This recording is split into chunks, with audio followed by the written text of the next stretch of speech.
Hi, and welcome to the Casual Corner, today on The Vital Spot. Today we're going to talk about Bacon's Rebellion, which is the first armed rebellion in the colonies of England. So, again, we're going to talk about Bacon's Rebellion today. Bacon's Rebellion took place in 1676 in the state of current-day Virginia. And this is considered the first rebellion in the New World.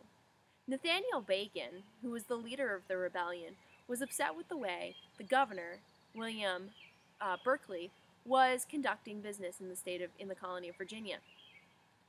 Bacon believed that the governor was failing to protect the people of Virginia from the Native Americans nearby. So ultimately, Bacon, his men, and a bottle of brandy decided that they should go and raid and kill the men, women, and children in the nearby Native American tribe. While Bacon was gone on his crazy raid, Governor Berkeley decided to enact some reforms. When Bacon came back with his 500 followers, he was really upset to hear about the reforms. He then went and threatened to shoot Berkeley. Berkeley opened his shirt and said, "Shoot me." Bacon didn't. Bacon then turned to the assembly and said, "You must make reforms." They didn't. Bacon then gathered his men in July 30th, 1676, and created the Declaration of the People of Virginia. In this declaration, he addressed the concerns he had, such as unfair taxes, the governor having friends in high places, and the governor failing to protect the people through Native American raids. This ultimately didn't work either, and so on September 19th, 1676, 300 to 500 of Bacon's followers marched to Jamestown.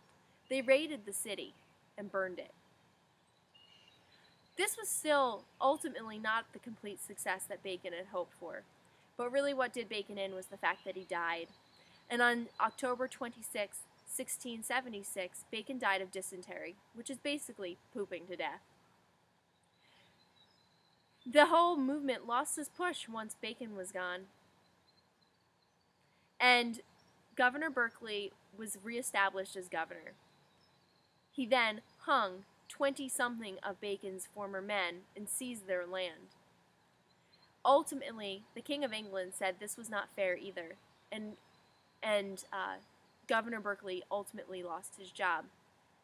What the biggest thing that happened during this was that the men who had done a lot of the raiding in this were indentured servants in England, which are people who are forced to work for a certain period of time to reap for having been able to come over to the New World. Once the colonists realized that these indentured servants would possibly hold rebellions over the wealthy citizens of the colonies, the colonists realized they needed to get cheaper, freer labor from somewhere else. Ultimately, they turned to the African American trades, the African slave trade. Bacon's rebellion was successful or unsuccessful, depending on how you look at it. Bacon didn't survive, but the governor was ousted from his position ultimately. But really, the downfall is that this allows for American slavery of the African people to really take its stronghold in Virginia. I hope you've enjoyed this really short presentation on Bacon's Rebellion. Feel free to subscribe below, and thanks for learning.